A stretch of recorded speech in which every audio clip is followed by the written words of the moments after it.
శ్రీమహాగణాధిపతయే నమః. సదాశివసమారంభాం శంకరాచార్యమధ్యమాం అస్మదాచార్యపర్యంతాం వందే గురు పరంపరాం. శ్రీమాత్రే నమః.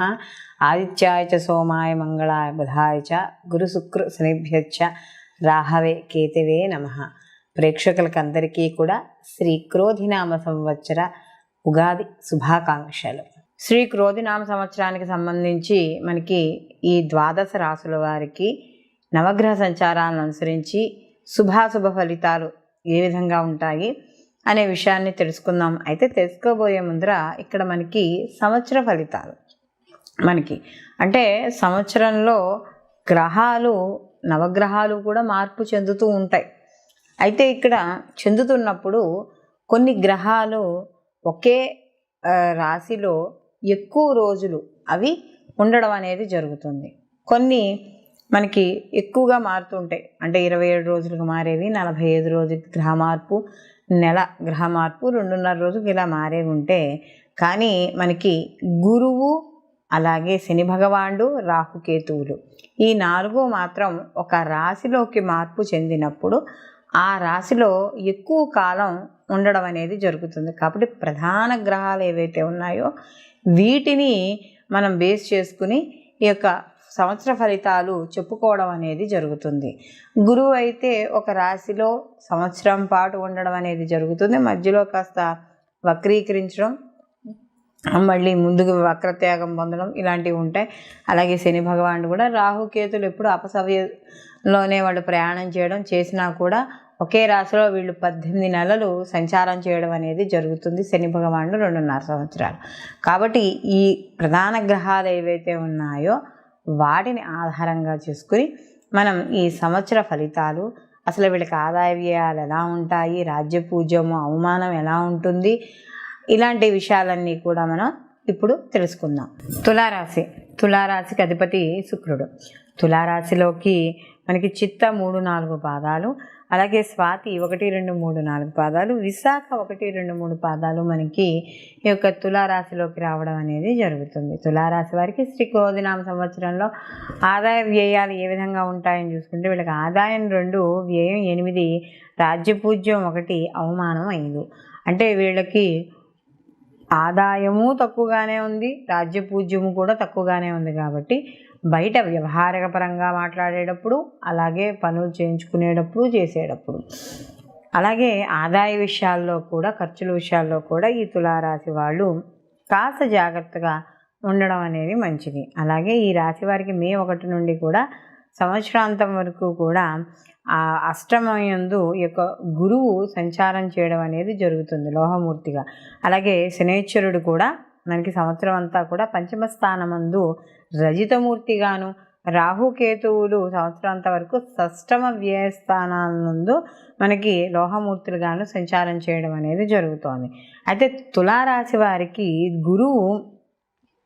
గురుడు ఏదైతే ఉన్నాడో కొంత సానుకూలమైన పరిస్థితుల్ని కూడా ఇవ్వడం అనేది జరుగుతుంది. ఎందుకంటే ఇక్కడ కొంత అనుకూల, కొంత సానుకూలమైన పరిస్థితులను అనేది ఇవ్వడం అనేది జరుగుతుంది. అలాగే ఇక్కడ ఆయుష్ స్థానంలోను, ఆరోగ్య స్థానంలోను ఇక్కడ ఏదైతే తండ్రి నుంచి వచ్చే అంటే ఆస్తిపాస్తుల విషయాలు, ఏవైతే తాత ముత్తాల నుంచి వచ్చే సంపద ఉంటుంది కదా, వాటి విషయాల్లోనూ అష్టమ స్థానం అనేటప్పటికీ ఇక్కడ మనకి పరిశోధన స్థానంగా చెప్పడం అనేది కూడా జరుగుతుంది. కాబట్టి ఇక్కడ ఈ పరిశోధనలు వృద్ధిపరచడంలోనూ వాటిల్లోనూ ఇలాంటివన్నీ కూడా ఏవైతే ఉన్నాయో వాటిల్లో కాస్త సూచించడం అనేది జరుగుతుంది.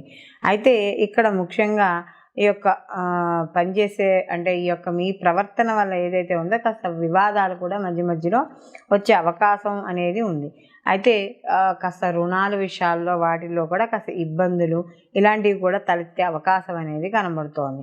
అలాగే జీవన విధానంలో కాస్త ఎదుగడానికి చేసే ఏవైతే ప్రయత్నాలు ఉన్నాయో అవన్నీ కూడా కొంతవరకు ఫలితాన్ని ఇవ్వడం అనేది జరుగుతుంది. అలాగే చేతి వృత్తుల వారికి ముఖ్యంగా సామాన్యంగా ఉండడం అనేది జరుగుతుంది. ఆర్థిక విషయాలు, ఈ యొక్క ఆధ్యాత్మిక విషయాల్లో గురువు వల్ల మాత్రం పురోగతి సాధించడం అనేది కనబడుతుంది. విద్యార్థులకు మాత్రం మంచి ఏదైతే చదువులో ఉన్నారో మంచి ఉత్తీర్ణత సాధించడం అనేది ఉంటుంది. అలాగే ధనాన్ని ఖర్చు పెడతారు.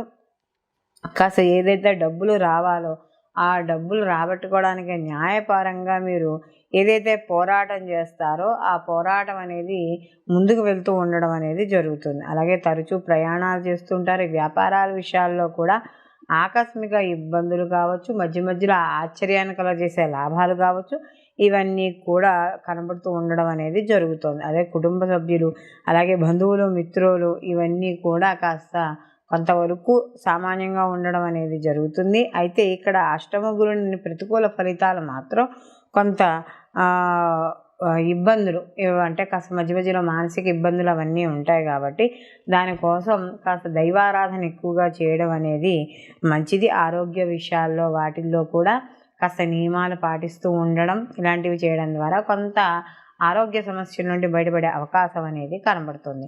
అలాగే పంచమ స్థానంలో కుంభరాశిలో శని సంచారం వల్ల ఎప్పుడైతే వీళ్ళకి జరుగుతోందో అప్పటి నుంచి కూడా కొంత ప్రతి అనుకూల ఫలితాలు అనేవి కొంతవరకు ఉండడం అనేది జరుగుతుంది. అయితే ఏదైతే ఈ పంచమ స్థానంలో శని భగవానుడి యొక్క సంచారం అనేది నడుస్తోందో దీనివల్ల వృత్తి, ఉద్యోగ, వ్యాపారాల్లోనూ, విద్యా విషయాల్లోనూ, క్రియేటివిటీ రంగాల్లోనూ వాటిల్లో కాస్త అనుకూలంగా ఉండడం, అలాగే ఉద్యోగాలలో ప్రమోషన్లు ఇలాంటి వాటిల్లో కాస్త కొంచెం ఉండడం, లేదా ప్రమోషన్ల కోసం కాస్త ధనం వ్యయం ఖర్చు చేయడం. అంటే చూడండి, ఇప్పుడు లేదా ఉద్యోగాల్లో మార్పులు చేసుకుంటూ ఉంటారు, మధ్యలో మీడియేటర్స్ ఉంటారు, వాళ్ళకి కాస్త డబ్బులు ఖర్చు పెడితే మాత్రం కాస్త పనులు అవ్వడం అనేది జరుగుతుంది. అయితే ఇక రాహుకేతుల సంచారం అనేది ఏదైతే ఉందో వీళ్ళకి ఏ స్థానంలో ఈయన షష్టమ స్థానంలో రాహు కాబట్టి కాస్త షష్టమ స్థానంలో ఉన్న రాహు వల్ల శత్రుజయము, ధనలాభాలు, ప్రభుత్వ పరంగా ఏవైతే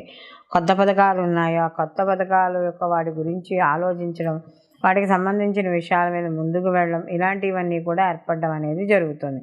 అలాగే ఎవరైనా పనిముట్ల వ్యాపారాలు చేసే వాళ్ళకు అనుకూలంగా ఉండడం, రైస్ మిల్లు ఇలాంటి వాళ్ళకు కూడా అనుకూలంగా ఉండడం అనేది జరుగుతుంది. అలాగే ఇక్కడ సంవత్సర ద్వితీయార్థానికి వచ్చేటప్పటికి ఇక్కడ కాస్త కళ్యాణ వేదికలు ఇలాంటివి ఏవైతే ఉన్నారో వాళ్ళందరికీ కూడా ఆదాయ మార్గాలు బాగుండడము, అలాగే పువ్వులు వ్యాపారస్తులకి వాళ్ళకి కూడా అనుకూలంగా ఉండడం, ఇలాంటివన్నీ కూడా జరుగుతూ ఉంటాయి. అలాగే దానికి సంబంధించినవి ఏవైతే వ్యాపారాలు ఉన్నాయో అంటే ఇప్పుడు ఈ యొక్క శుక్రుడికి సంబంధించిన పూలు, అత్తరు ఇలాంటి వాటిల్లో కూడా మంచి లాభాలు ఉండడం అనేది జరుగుతుంది. అలాగే ముఖ్యంగా చూసుకున్నప్పుడు రాజకీయ పరంగా ఎదగడానికి మాత్రం కాస్త ఈ సమయం అనుకూలంగా ఉంటుందని చెప్పవచ్చు. రాజకీయ పరంగా కూడా ఎవరైతే అడుగులు వేస్తున్నారో వాళ్ళకి అసలు శుభ ఫలితాలను పొందడం అనేది జరుగుతుంది. వీళ్ళకి సంతాన విషయాల్లో కావచ్చు, నూతన గృహ విషయాల్లో కావచ్చు, కుటుంబ వృద్ధి, సంతాన వృద్ధి అనేది కూడా కలుగుతుంది. విద్యార్థులు కాస్త మధ్యలో కాస్త శ్రద్ధ పెట్టి మాత్రం